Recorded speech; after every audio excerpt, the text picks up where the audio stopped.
सबसे पहले आपको बताएं, सुप्रीम कोर्ट में पीटीआई के बल्ले के निशान से मुताल्लिक केस की समाअत में वक्फा हुआ है। वक्फे से पहले चीफ जस्टिस ने रिमार्क्स में कहा कि अगर पीटीआई को ज्यादा वक्त चाहिए तो पहले कहा था कि फैसला मुअत्तल करना पड़ेगा।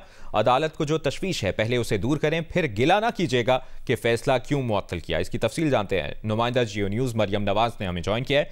मरियम, अब तक की समाअत का अहवाल बताइए।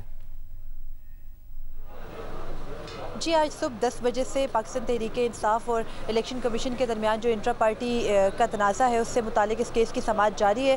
इलेक्शन कमीशन के वकील को गुज़िश्ता रोज़ अदालत ने सुन लिया था। आज पाकिस्तान तहरीक-ए-इंसाफ के वकला की बारी थी और बैरिस्टर अली ज़फ़र ने अपने दलाइल का आगाज़ किया। उन्होंने अदालत को बताया कि इलेक्शन कमीशन के पास कोई इख्तियार नहीं है कि वो इंट्रा पार्टी इलेक्शन का तरीक़ेकार दुरुस्त ना होने पर बल्ले का इंतखाबी निशान पाकिस्तान तहरीक-ए-इंसाफ से छीन ले। उन्होंने आइन के आर्टिकल 17(2) और आर्टिकल 25 का हवाला देते हुए कहा कि इलेक्शन कमीशन ने इन बुनियादी हकूक़ की जो है वो पाकिस्तान तहरीक-ए-इंसाफ के मद में खिलाफ वर्जी की है। इसके अलावा उन्होंने ये भी कहा कि इलेक्शन कमीशन का दायरा इख्तियार नहीं बनता कि वो इंट्रा पार्टी इलेक्शन की बुनियाद पर बल्ले का इंतखाबी निशान पाकिस्तान तहरीक-ए-इंसाफ से छीने।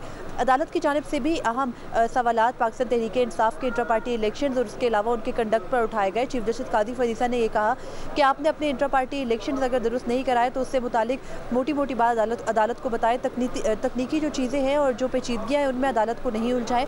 सिर्फ ये बताएं कि क्या आपने अपने तमाम मेंबरान को जो कि पार्टी के अरकान हैं उनको यकसा मौका दिया है अपने इंट्रा पार्टी इंतखाबात में या नहीं। उसके अलावा चीफ जस्टिस ने यह भी कहा कि आप इलेक्शन कमीशन के ऊपर बदनीयती का इल्ज़ाम लगा रहे हैं, तो क्या इलेक्शन कमीशन तब बदनीयत नहीं थी जब पाकिस्तान तहरीक-ए-इंसाफ हुकूमत में थी। उसके अलावा उन्होंने ये भी कहा कि जब chief election commissioner Pakistan Tehreek-e-Insaf ने खुद नामजद किए थे, उन्हीं के लगाए गए चीफ इलेक्शन कमिश्नर हैं, तो फिर अब उन पर इल्ज़ाम क्यों लगा रहे हैं। उसके अलावा चीफ जस्टिस ने यह भी कहा कि वो इदारों का एहतराम करते हैं, बार बार इस्टेब्लिशमेंट का नाम लेना या दीगर इदारों का नाम लेना दुरुस्त नहीं है। उन्होंने कहा कि अगर पाकिस्तान तहरीक-ए-इंसाफ सोशल मीडिया या मीडिया के ऊपर तनकीद करके इदारों को कमज़ोर करना चाहती है तो ये नहीं चलेगा। चीफ जस्टिस ने ये भी पूछा कि ये बता दें कि आपके जो अपने अरकान हैं जिनमें अकबर एस बाबर शामिल हैं उनके कागजात नामजदगी कहाँ हैं।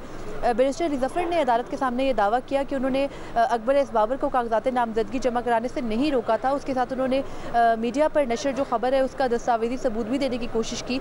तो चीफ जस्टिस ने यह सवाल किया कि आप ये बताएं कि अगर उन्होंने अपने कागजात नामजदगी जमा कराए थे तो जो फ़ी तमाम तर अरकान ने अदा करनी थी 50,000 रुपये थे जो कि कागजात नामजदगी के साथ जमा कराने थे, तो वो कहाँ हैं, क्या पार्टी के अकाउंट में उसके कोई रिकॉर्ड है या नहीं।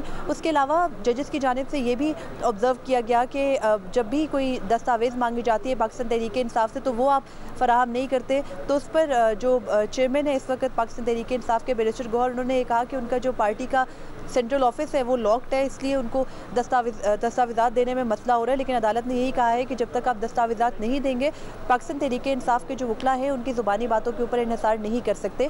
उसके अलावा ब्रेक से पहले जो चीफ इलेक्शन कमिश्नर थे इंट्रा पार्टी इंतखाबात के लिए पाकिस्तान तहरीक-ए-इंसाफ के नियाज़ुल्लाह नियाज़ी, उनके और चीफ जस्टिस कादी फरीसा के दरमियान तल्ख जुमलों का भी तबादला हुआ। चीफ जस्टिस ने नियाज़ुल्लाह नियाज़ी को बार बार बात करने से जब रोका तो वो चीफ जस्टिस कादी फरीसा को जवाबन ये कहने लगे कि मेरे बेटे का जब आपने पैनल इंटरव्यू किया था वकालत के लिए तो उसमें भी आपने पीटीआई से मुतालिक सवालात पूछे थे और मैं सब जानता हूँ कि आप मेरे साथ ये क्यों कर रहे हैं। और इस तरह के उन्होंने जब इल्ज़ामात लगाए तो चीफ जस्टिस ने बैरिस्टर अली ज़फ़र को मुखातिब करके कहा कि आप देख लें कि ये किस किस्म की ज़ुबान यहाँ पर इस्तेमाल हो रही है, जिस पर बैरिस्टर अली ज़फ़र ने यह कहा कि वो अदालत से माजरत चाहते हैं और ये जो कुछ हो रहा है ये ठीक नहीं हो रहा। नियाज़ुल्लाह नियाज़ी रोस्टम से तो हट गए लेकिन उन्होंने बोलना जो है वो जारी रखा, तो जिस पर चीफ जस्टिस ने यह कहा कि क्या हम नियाज़ुल्लाह नियाज़ी के खिलाफ नोटिस करें, जिस पर बैरिस्टर अली ज़फ़र ने माफ़ी मांगी और चीफ जस्टिस ने कहा कि लगता है वकला थक गए हैं तो फिर हम कुछ देर की ब्रेक कर लेते हैं। आधे घंटे की लंच ब्रेक की गई थी, अब से कुछ देर बाद दोबारा समाअत का आगाज़ होगा। चीफ जस्टिस ने यह भी कहा है कि अगर आप वक्त लेंगे और इस तरह की तकनीकी चीज़ों में हमें उलझाएंगे तो फिर केस तो 6 दिन तक चलता रहेगा, लेकिन हमें पेशावर हाई कोर्ट का जो फैसला है वो मुअत्तल करना पड़ेगा, क्योंकि आज चीफ जस्टिस ने कहा कि हमें मुकम्मल अदराक है कि हतमी फहरिस्तें इंतखाबी निशानात से मुतालिक इलेक्शन कमीशन ने जारी करनी है। चीफ जस्टिस ने यह भी कहा है कि अदालत ने आज फैसला भी लिखना है, वकला ने तो दलाइल दे के चले जाना होता है, लेकिन हमारे ऊपर ये बोझ भी है।